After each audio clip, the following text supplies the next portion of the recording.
வணக்கம் மக்களே.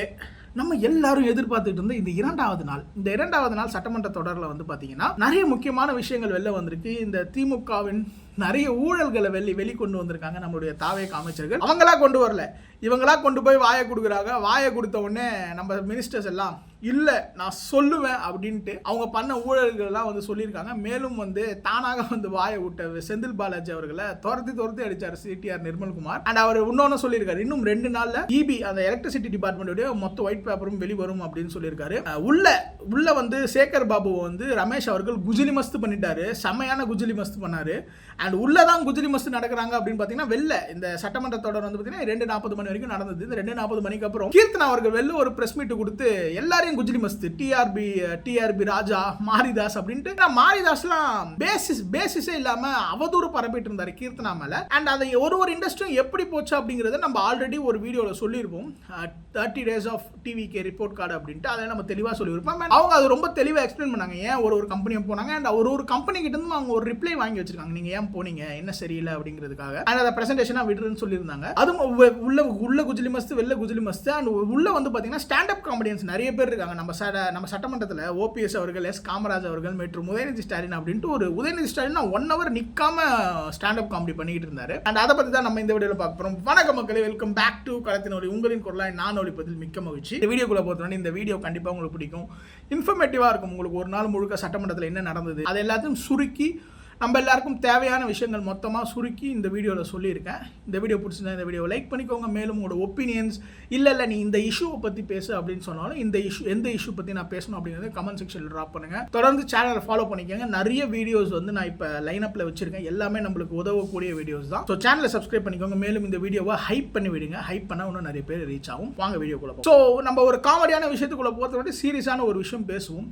அதாவது காவேரி. இந்த காவேரி அப்படிங்கிறது நம்ம தமிழ்நாட்டில் எல்லா விவசாயிகளின் ஒரு உயிர் நாடி அப்படின்னு தான் சொல்லணும். அந்த ஜீவ நதியானது அவங்க கர்நாடகாவில் மேகதாது அணை கட்ட போறாங்கன்னு சொன்னோம். ஜூன் 19 ஒரு ரெசல்யூஷன் பாஸ் பண்ணும். அந்த ரெசல்யூஷன்ல என்ன சொல்லியிருந்தாங்கன்னா, நாங்க இந்த மேகதாது அணை கட்டத்துக்கு எதிர்ப்பு தெரிவிக்கிறோம் அப்படின்னு சொல்லியிருந்தாங்க. மேலும் உதயநிதி அவர்கள் எதிர்கட்சி தலைவர் ஒரு அமெண்ட்மெண்ட் இதை மாதிரி பண்ணலாம், நம்ம ஒரு ட்ரிபியூனல் கொண்டு வரணும் சொன்ன உடனே அந்த டிராஃப்டை மாத்தி முதலமைச்சர் வந்து ஒரு ட்ரிபியூனல் நம்ம செட் பண்ணலாம் அப்படிங்கிறதுக்காக சொன்னாரு. அண்ட் இதன் மீது எதிர்கட்சிகள் ரொம்ப ஒரு கன்ஸ்ட்ரக்டிவான ஒரு கிரிட்டிசிசம் வச்சாங்க. அண்ட் அது தேவையற்ற கிரிட்டிசிசம் அப்படின்னு ஆளும் கட்சி சொல்றாங்க. ஏன் அப்படின்னா, சோ இவங்க எதிர்க்கட்சிகள், அதாவது எடப்பாடி பழனிசாமி அவர்களோ இல்ல கம்யூனிஸ்ட் சேர்ந்தவங்களோ என்ன சொல்றாங்க அப்படின்னு பாத்தீங்கன்னா, நம்மளுக்கு ஆல்ரெடி ஒரு லீகல் பேசிஸ் இருக்கு. நம்ம டிசம்பர் 2018 நம்மளுக்கான தீர்ப்பு வந்துருச்சு. அதன்படி நம்மளுக்கு 177.25 177.25 டிஎம்சி தண்ணி தரணும். அதனால நம்மளுக்கு எந்த பாதிப்பும் வராது. நீங்க இந்த ட்ரிபியூனல் போட்டீங்கன்னா இந்த ட்ரிபியூனல் வந்து மேகதாது அணை கட்டணுமா வேணாமா அப்படிங்கிற ஒரு ட்ரிபியூனலாக போயிடும்.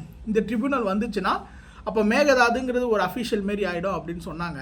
ஆனால் ஆதவ் அதுக்கான சரியான பதிலை கொடுத்தாரு. என்ன விஷயம் அப்படின்னா, ஃபர்ஸ்ட் சென்ட்ரல் வாட்டர் கமிஷன் அப்படிங்கிற ஒரு அத்தாரிட்டி இருக்கு. அவங்க தான் இந்த டிஸ்பியூட் ரெசல்யூஷன் இந்த டேம் கமிஷன் பண்ணதால அவங்க தான். ஸோ அவங்க கிட்ட வந்து பார்த்தீங்கன்னா கர்நாடகாவுடைய சீஃப் மினிஸ்டர் DK சிவகுமார் இதனுடைய டிபிஆர் சப்மிட் பண்ணார். DPR detail project report Mekedatu dam submit பண்ணியிருக்காங்க. அண்ட் இதை எதிர்த்து வந்து கேஸ் போட்டப்ப இல்லை இதெல்லாம் ரொம்ப ஃபார்மேட்டிவ் ஸ்டேஜஸ், அதாவது ரொம்ப இனிஷியல் ஸ்டேஜஸ்ல தான் இருக்கு. அதனால சுப்ரீம் கோர்ட் இதை வந்து கொஞ்ச நேரம் வெயிட் பண்ணுங்க, கொஞ்ச நேரம் வெயிட் பண்ணிட்டு கூட வாங்க நம்ம எடுத்துக்கலாம் அப்படின்னு சொன்னாங்க. அண்ட் அப்படி இருக்கும்போது ஆதவ் வந்து ஏன்னா இது ரொம்ப முக்கியமான விஷயம் அப்படின்னு சொல்லும்போது அடுத்த ஸ்டேஜுக்கு போறாங்க.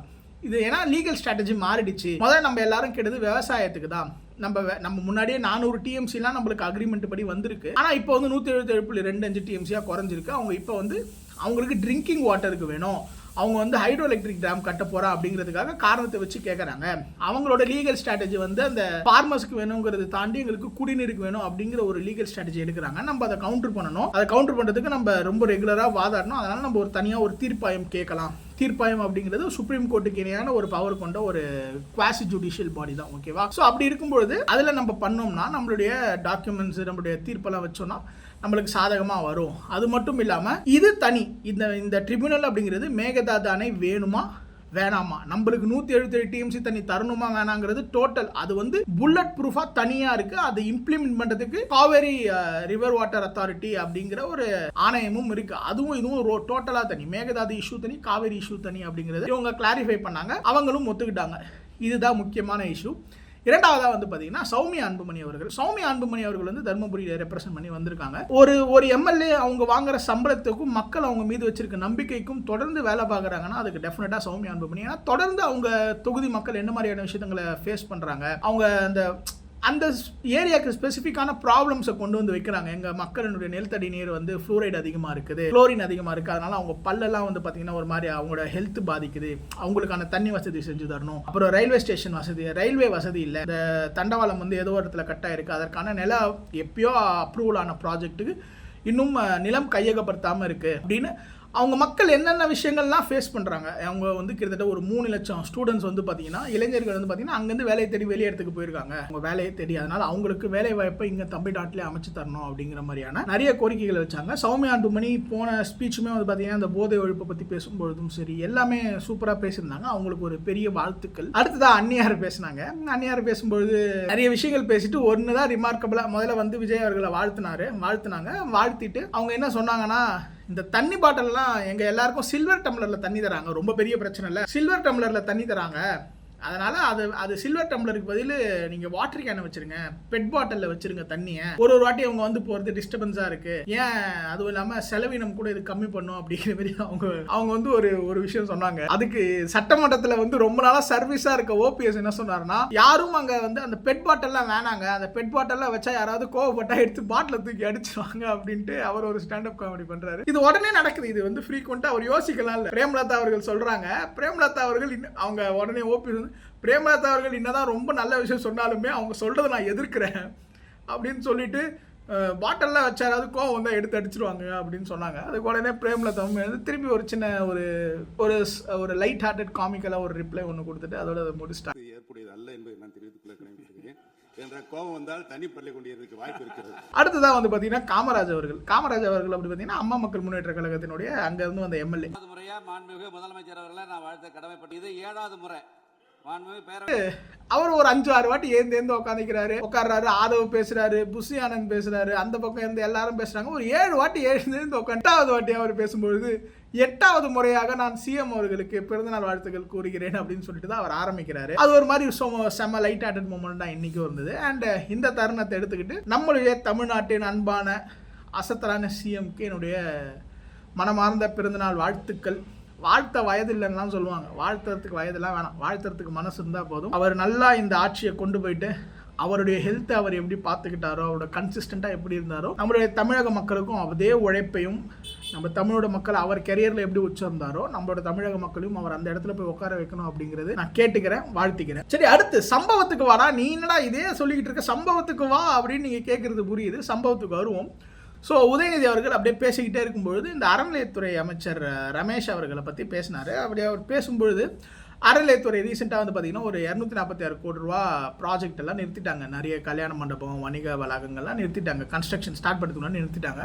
ஸோ அதை சுட்டி காட்டி நீங்கள் வந்து ஆர்எஸ்எஸ்னுடைய கொள்கை, பிஜேபியினுடைய கொள்கையிலே இருக்கீங்க, கோயில் ஃபண்டை கோயிலுக்கு தான் யூஸ் பண்ணோம் அப்படின்ற மாதிரியும், ஸ்கூலுக்குலாம் இதெல்லாம் வந்து வெறும் மண்டபத்துக்கும் வணிக வளாகங்களுக்கும் மட்டும் தானே, பள்ளிகளுக்கும் அப்ளை ஆகுமா அப்படின்னு கேட்டார். அதுக்கு உடனே ரமேஷ் எழுந்து கோவிலின் ஃபண்டு அந்த கோவிலுக்கு வர பக்தர்களுக்கும் மக்கள் நலனுக்குமான பணிகளுக்கும் மட்டும்தான் யூஸ் பண்ணப்படும் அப்படிங்கிறத ஒரு மாதிரி பயங்கர ஃபோர்ஸாக சொன்னார். ஃபோர்ஸாக சொல்லிவிட்டு அப்படியே விட்டால் நல்லா இருக்காது. போன வாட்டி அறநிலையத்துறை அமைச்சராக அந்த சேகர் பாபுயை உள்ளே போட்டு அடிப்போம் அப்படின்னு சொல்லிட்டு ஒரு குன்னூரில் இருக்க ஒரு பிள்ளையார் கோயிலாக, அந்த பிள்ளையார் கோயிலில் வந்து மாதமே ஒரு 500 பேர் 600 பேர் அப்படி தான் வராங்க அப்படிங்கிற ஒரு ஃபுட்ஃபால் கணக்கை சொல்கிறாரு. அந்த கணக்கை சொல்லிவிட்டு அப்படி ஒரு கோயிலுக்கு 10 கோடி ரூபா கொடுத்து multi story car parking facility கட்டியிருக்காங்க கோயில் ஃபண்டில். இது எப்படி நியாயமாகும்? அந்த கோயிலுக்கு வர பக்தர்களுக்கு இன்னும் பாத்ரூம் கூட கட்டல, அவங்களுக்கான நிழற்குடை எதுவுமே கட்டல. அப்படி இருக்கும்பொழுது அவங்களுக்கான மல்டி ஸ்டோரி பார்க்கிங் எப்படி வந்து ஒரு லாஜிக்கலான விஷயமா இருக்குன்னு கேட்டப்ப சேகர்பாபு அவர்கள் அப்படியே உடனே கொதிச்சு எழுந்துட்டார்.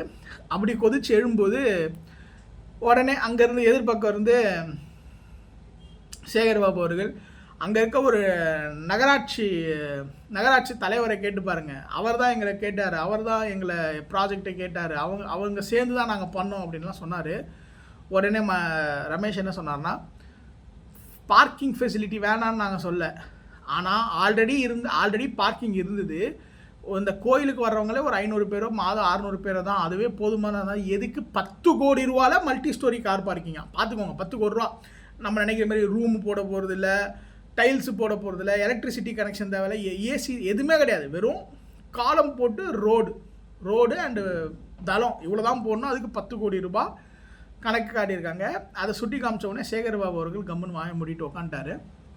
அடுத்ததாக வந்து பார்த்தீங்கன்னா அடுத்த குஜிலி மஸ்து பண்ணது யாருன்னு பார்த்தீங்கன்னா செந்தில் பாலாஜி அவர்களை. அதற்கும் காரணம் யாருன்னா உதயநிதி அவர்கள் தான். உதயநிதி அவர்கள் வந்து தமிழ்நாடு முழுக்க பல இடங்களில் கரண்ட் கட் ஆகுது, எங்கள் அண்ணன் வந்தால் பவரோடு வருவார் அப்படின்னு எல்லாரும் சொல்லிக்கிட்டு இருந்தாங்க. கடைசியில் அவர் தொகுதியிலே பவர் இல்லாமல் அவஸ்தைப்படுறாங்க அப்படிங்கிற மாதிரிலாம் பஞ்ச் டைலாக். எப்படி வந்து நாங்கள் பண்ண வேண்டிய யூடியூப் கிரியேட்டர் பண்ண வேண்டிய வேறெல்லாம் அவர் வந்து சட்டமன்றத்தில் உட்காந்து பண்ணிக்கிட்டு இருக்காரு.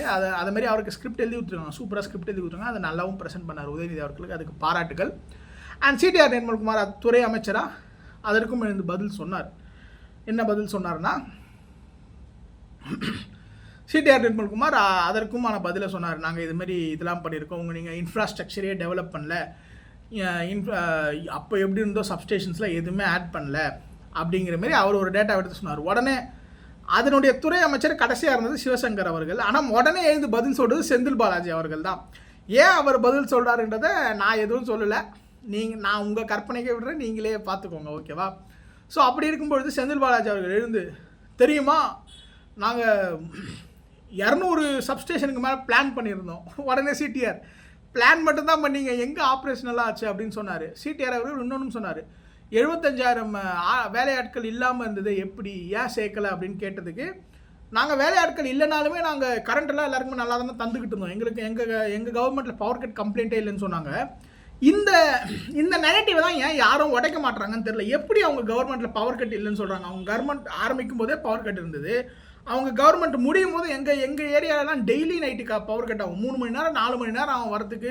ஃபோன் 1912 கால் பண்ணால் ஃபோன் எடுக்க மாட்டாங்க, 94987 கால் பண்ணால் எடுக்க மாட்டாங்க, ரெஸ்பான்ஸே இருக்காது. ஆனால் இன்றைக்கி வந்து பார்த்தீங்கன்னா கால் பண்ணால் எடுக்கிறாங்க, ரெஸ்பாண்ட் பண்ணுறாங்க, இன்னும் பிரச்சனைன்னு சொல்கிறாங்க, எவ்வளோ நேரத்தில் ரெக்டிஃபை பண்ணுவோம், யார் வந்து பார்க்குறான்ற டீட்டெயில் அளவுக்கு நம்மளுக்கு எல்லாமே ஈஸியாக கிடைக்குது. இதுதான் இங்கே ஏற்பட்டுருக்க மாட்டாங்க. அண்ட் இந்த நெரேட்டிவை ஏன் உடைக்க மாட்டாங்க? போன வருஷமும் இந்த வெயில் காலத்தில் இவ்வளோ கரண்ட்டு கட் ஆகதான் செஞ்சுது. ஆகலைங்கிறதுல ரொம்ப அப்பட்டமான போய், அதுவும் நைட் டைமில் பயங்கரமாக கரண்ட்டு கட் ஆகிட்டு தான் இருந்தது. அதை யாருமே உடைக்க மாட்டாங்க. அதுவும் சென்னையில் ஸ்பெசிஃபிக்காக என் ஏரியாலாம் பயங்கரமான பவர் கட்டு போன வருஷத்துல இருந்தது. ஆளும் கட்சியுமே கண்டுக்க மாட்டாங்க. ஏன் அப்படிங்கிறது தெரியல. ஏன்னா இதை நான் ஏன் சொல்கிறேன்னா, எங்கள் ஏரியாவில் கரண்ட் கட் இருந்தது. இதை நான் வந்து நம்ம ஏரியாவில் தொகுதியில் வந்து கேம்பெயினிங் வரும்போது நான் இந்த பிரச்சனையை எடுத்து சொன்னேன். எங்கள் ஏரியா இப்படிப்பட்ட ஏரியா, எங்களுக்கு ஏன் இப்படி கரண்ட் கட் ஆகுது அப்படிங்கிறத சொன்னேன். அதனால் போன வருடமே கரண்ட் கட் இருந்தது. அடுத்ததாக வந்து பார்த்தீங்கன்னா ஆதவ அர்ஜுனா, உதயநிதி அவர்கள் தான் திருப்பி டேட்டா, தமிழ்நாட்டில் கடந்த 40 நாளில் 200 கிரைம்ஸ் நடந்திருக்கு, பெண்களுக்கு எதிரான கிரைம்ஸ் இவ்வளோ நடந்திருக்கு, அது மாதிரிலாம் சொன்னார். நம்மளே அதுக்கான பதில் ஆல்ரெடி எடுத்து வச்சுட்டோம், ஓகேவா? நம்மளே வந்து சொல்லிட்டோம். கடந்த 2024 பார்த்தீங்கன்னா கிட்டத்தட்ட அந்த ஒரு வருடத்தில் 5000 பாஸ்கோ கேஸ்க்கு மேலே ஃபைல் ஆகிருக்கு. கிட்டத்தட்ட ஒரு வருஷம் இயர் ஆன் இயர் கிட்டத்தட்ட 56% இன்க்ரீஸ் ஆகிருக்கு. க்ரைம் அகெயின்ஸ்ட் விமென் ஒரு நாளைக்கு ஆவரேஜாக 30 க்ரைம் நடந்திருக்கு. க்ரைம் அகெயின்ஸ்ட் சில்ட்ரன் வந்து பார்த்தீங்கன்னா ஒரு நாளைக்கு 17-18 நடந்திருக்கு அவங்களோட ஆட்சியிலே. அப்படி இருக்கும்போது உங்களுக்கு கேட்க எந்த இதுவுமே இல்லை. நீங்கள் எல்லா பெருமையாக சொல்கிறீங்களே, எங்களோட மாடலு, நாங்கள் பண்ணுறது தான் ஸ்டிக்கர் ஒட்டிக்கிறாங்க, எங்களோட ஆட்சியிலேருந்து வந்த அதனுடைய ரிமைனிங் தான் இதெல்லாம் வந்துக்கிட்டு இருக்கு அப்படின்னு சொல்கிறீங்களே. அப்போ இப்போ நடக்கிற க்ரைமே உங்கள் ஆட்சியில் நடந்தால் மிஸ்மேனேஜ்மெண்ட்னாலையும் உங்கள் ஆட்சியில் போதைப் பொருள் அதிகமாக புழங்குறதுனாலையும் தான் இங்கே இவ்வளோ பிரச்சனை நடந்துக்கிட்டு இருக்குது அப்படின்ட்டு ஒரு சரியான பதிலடி கொடுத்தாரு. அதுக்கப்புறம் உதயநிதி அவர்கள் வாயே திறக்கலை. அண்ட் அடுத்து தொடர்ந்து வந்து இந்த திமுக மற்றும் மற்றவர்கள் வந்து இந்த சிங்கப்பெண்கள் சிறப்பு அதிரடிப்படையை ஒரு மாதிரி மட்டுப்படுத்தி பேசுகிறாங்க. தொடர்ந்து நம்ம ஆல்ரெடி இருக்குது, சிங்கப்பெண்கள் அதிரடிப்படையெல்லாம் வேஸ்ட்டு, எதுவுமே பண்ண மாட்டுறாங்க அப்படிங்கிற மாதிரிலாம் சொல்கிறாங்க. ஆனால் இவங்க பண்ணுறது வந்து மக்களை பாதிக்க போகுதுன்றது இவங்களுக்கு ஏன் புரியலன்னு தெரியல. நீங்கள் ஒரு காவல்துறையோ ஒரு காவல்துறையை வந்து நீங்கள் இதுமாரி மட்டுப்படுத்துறீங்கன்னா அவங்க மேலே மக்களுக்கு இருக்க கண்ணோட்டம் மாறும். இவங்க சிங்கப்பெண்களுடைய அடிப்படையே வந்து பார்த்தீங்கன்னா டிட்டரன்ஸ் பை ப்ரெசன்ஸ் அப்படிங்கிற அந்த ஒரு ஐடியாலஜி தான். அந்த சைக்காலஜியை வச்சு தான் இவங்களோட ப்ரெசன்ஸை வச்சு அவங்க அந்த க்ரைம் டிட்டரன்ஸை கம்மி பண்ணுறாங்க. அப்படி இருக்கும்பொழுது நீங்கள் அவங்களுடைய அதிகாரத்தையும் அவங்களுடைய எஃபெக்டிவ்னஸையும் ஒரு மாதிரி கம்மியாக குறைச்சி பேசுகிறது வந்து க்ரைம் செய்கிறவங்களோட சைக்காலஜியை தூண்டிவிடும், இவங்களை மதிக்க மாட்டாங்க அப்படிங்கிற பல விஷயங்கள் இருக்குது. அதெல்லாம் எதுவுமே தெரியாமல் ஒரு எதிர்கட்சியை விமர்சனம் செய்யணும் அப்படிங்கிறதுக்காக அர்த்தம் இல்லாத விமர்சனம். ஏன்னா அவங்களோட பேட்ரோல் வேறு, சிங்கப்பெண்களுங்க அப்படிங்கிறது என்டையர்லி டோட்டலி டிஃப்ரெண்ட் கான்செப்ட்.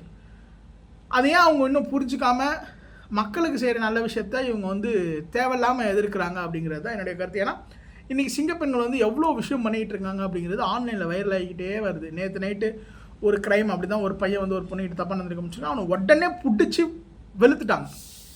கையை வைக்கக்கூடாது அப்படிங்கிறது சரிதான், ஆனால் அந்த இடத்துல அது தேவைப்பட்டிருக்கு அப்படிங்கிறது தான் உண்மை. அண்டு இதுதான் நடந்தது. முக்கியமான விஷயம், இதெல்லாம் சட்டமன்றத்துக்குள்ளே நடந்த குஜிலி மஸ்த். அடுத்ததான் சட்டமன்றத்துக்குள்ளே நடந்த குஜிலி மஸ்த் என்னன்னா, கிட்டத்தட்ட கீர்த்தனா அவர்கள் ஒரு இன்டர்வியூ கொடுக்குறாங்க. ஏன்னா இந்த விஷயமும் வச்சார் உதயநிதி ஸ்டாலின் அவர்கள். நம்ம தமிழ்நாட்டுக்கு வர ஒரு இன்வெஸ்ட்மெண்ட்டும் ஆந்திராவுக்கு போகுது, நீங்கள் வந்து அதெல்லாம் இன்னும் நல்லா பார்க்கணும் அப்படிங்கிற மாதிரி சொன்னார். அண்ட் அது அவர் பேசி முடிக்கிறதுக்குள்ளே சட்டமன்றம் முடிஞ்சிருச்சு. அதனால் கீர்த்தனா அவர்கள் ஒரு டேட்டா எடுத்துகிட்டு வராங்க. கடந்த திமுக ஆட்சி 2024 மட்டும் கிட்டத்தட்ட 2024 மட்டும் 25 கம்பெனிஸ் தமிழ்நாடு விட்டு வெளில போயிருக்கு. அதில் முக்கியமாக வந்து பார்த்தீங்கன்னா கூகுளோட டேட்டா சென்டர் வெளில போயிருக்கு. அதன் பிறகு வந்து பார்த்தீங்கன்னா அவங்க ஒரு லிஸ்ட் ஆஃப் 25 கம்பெனி சொல்கிறாங்க. கிட்டத்தட்ட 3 லட்சம் கோடி அளவுக்கான இன்வெஸ்ட்மெண்ட், 3.04 lakhs இன்வெஸ்ட்மெண்ட் வந்து நம்ம தமிழ்நாட்டை விட்டு வெளில போயிருக்கு. இதுக்கு அவங்க என்ன பதில் சொல்ல போகிறாங்க? அதே போல் இந்த 2026 நாங்கள் வந்ததுக்கப்புறம் எந்த இன்வெஸ்ட்மெண்ட்டுமே வெளில போகலை. ஏன்னா இப்போ இவங்க போன இன்வெஸ்ட்மெண்ட் எல்லாமே இந்த ராயல் என்ஃபீல்டு இன்வெஸ்ட்மெண்ட்டாக இருக்குது. ராயல் என்ஃபீல்டு இன்வெஸ்ட்மெண்ட்லாம் வந்து பார்த்திங்கன்னா போன வருஷம் அக்டோபரில் முடிவு பண்ணி இந்த வருஷம் மேலே அவங்களுக்கு இடம் அலோகேட் ஆகுது, அங்கே போயிட்டாங்க. அண்ட் அதற்கப்புறம் வந்து பார்த்திங்கன்னா இந்த ஏஎம்சி, அந்த ஏஎம்சியும் ஆல்ரெடி எப்பயோ போன ஒரு கான்ட்ராக்டை வந்து இவங்க வந்து இப்போ வந்து சொல்லிகிட்டு இருக்காங்க. அண்ட் அது மட்டும் இல்லாமல் இந்த கீர்த்தனா இப்போ வந்து இந்த ஹுண்டாய் போனாங்க இல்லையா, இவங்க ஏதோ பெருசாக பேசிக்கிட்டு இருந்தாங்க, ஹுண்டாய் நாங்கள் தான் கொண்டு வந்தோம். ஆனால் ஹுண்டாய் கூட வந்து என்கேஜ்மெண்ட்டே பண்ணலை. அவங்க அந்த ஒரு ஸ்பெஷல் பர்பஸ் வெஹிக்கிள் கொண்டு வந்ததுக்கப்புறம் ஹுண்டாய் கூட இன்வெஸ்ட்மெண்ட்டே பண்ணல. அவங்க இன்வெஸ்ட்மெண்ட் எவ்வளோ பண்ணுறோன்னு சொல்ல. ஆனால் இந்த கவர்மெண்ட் வந்ததுக்கப்புறம் தான் நாங்கள் போய் ஹுண்டாய் கிட்ட பேசி அவங்களுக்கு கான்ஃபிடென்ஸை ரெஸ்டோர் பண்ணி இவ்வளோ இன்வெஸ்ட்மெண்ட் பண்ணுறோம், இவ்வளோ வேலைவாய்ப்பை க்ரியேட் பண்ண போகிறோம் அப்படிங்கிற டேட்டா எங்கள் மூலமாக தான் வந்தது அப்படிங்கிறத சொல்கிறாங்க. அண்ட் அதன் பிறகு வந்து பார்த்திங்கன்னா ஹுவேசங்கில் திருப்பி போய் இவங்க பேசியிருக்காங்க, நாங்கள் இதுமாரி திருப்பி வாங்க. ஏன்னா அவங்களுக்கு வந்து அந்த லேண்ட் இஷ்யூனால தான் போனாங்க. இவங்க வந்து கங்கை கொண்ட சோழபுரத்தில் ஒரு லேண்டு கேட்டிருக்காங்க, ஆனால் இவங்க தர முடியாது அப்படின்னு சொல்லியிருக்காங்க. அதனால் அவங்க ஆந்திராவில் அவங்களுக்கு தேவையான இடத்த தரேன், இன்னும் எல்லாமே தரேன் அப்படின்னு பண்ணி சொன்னதுன்னா அவங்க அங்கே போயிட்டாங்க. அதுவும் இது எப்போ நடந்ததுன்னா போன வருடம் செப்டம்பர் நடந்தது. செப்டம்பர் மாதம் எம்ஓயு சைன் பண்ணுறாங்க, நவம்பர் மாதம் போயிடுச்சு. ஓகேவா, இப்படி தான் அங்கே நடந்ததை தவிர்த்து மற்ற எந்த விஷயமும் இல்லை. அதே போல் வந்து இந்த ஏடிஏ கூட அந்த ஒரு கான்ட்ராக்ட் இருக்கு இல்லையா, அந்த ஏடிஏ வந்து வேறு ஒரு ப்ராஜெக்ட் சொல்லியிருக்காங்க. அந்த ப்ராஜெக்ட்டும் இவங்களால தான் வெளில போயிருக்கு அப்படிங்கிறதெல்லாம் இவங்க சொல்கிறாங்க. இந்த விஷயங்கள்லாம் கேட்கும்போது ரொம்ப அதிர்ச்சிகரமாக தான் இருக்குது. 25 ப்ராஜெக்ட்டு 3 லட்சம் கோடி இன்வெஸ்ட்மெண்ட் அப்படிங்கிறது கிட்டத்தட்ட அதனால் எப்படியோ ஒரு 20 லட்சம் வேலை வாய்ப்புகளை க்ரியேட் பண்ணியிருக்க முடியும். அப்படி இருக்கும் பொழுது இது நம்மளுக்கு தமிழகத்துக்கு எவ்வளோ பெரிய பாதிப்பை உண்டாக்கியிருக்கு அப்படிங்கிறது தான் வெளியே கீர்த்தனா அவர்கள் சொல்லியிருக்காங்க. மேலும் கீர்த்தனா அவர்கள் சொன்ன விஷயத்தை நம்ம தனியாக இன்னொரு வீடியோவில் முழு வீடியோவாக பார்ப்போம், எந்தெந்த இன்வெஸ்ட்மெண்ட்டில் தமிழ்நாடு விட்டு வெளில போயிருக்கு அப்படிங்கிறது. அண்ட் இதுதான் இன்றைக்கி சட்டமன்றத்துக்குள்ளே நடந்த குஜிலி மஸ்து, சட்டமன்றத்துக்கு வெளில நடந்த குஜிலி மஸ்து. அண்ட் இந்த வீடியோ உங்களுக்கு பிடிச்சிருக்கும் நினைக்கிறேன். இந்த வீடியோ பிடிச்சிருந்தா இந்த வீடியோ லைக் பண்ணிக்கோங்க. மேலும் இந்த வீடியோ நிறைய பேருக்கு பார்க்கணும், ஷேர் பண்ணிக்கோங்க. உங்களோட கமெண்ட்ஸ் அண்ட் ஒப்பீனியன்ஸ் ஆர் உங்களுக்கு வேறு வீடியோ போடு, இந்த டாப்பிக்கில் போடு அப்படின்னா கமெண்ட் செக்ஷனில் ட்ராப் பண்ணுங்கள். கண்டிப்பாக ஒரு ஹெல்த்தியான உரையாடல் மற்றும் நீங்கள் கேட்குற வீடியோ போட ட்ரை பண்ணுறேன். அண்ட் மேலும் அடுத்த வீடியோவில் உங்களை சந்திக்கும் வரை உங்களிடம் வந்து உங்கள் நான் அருண்குமார். பாய்.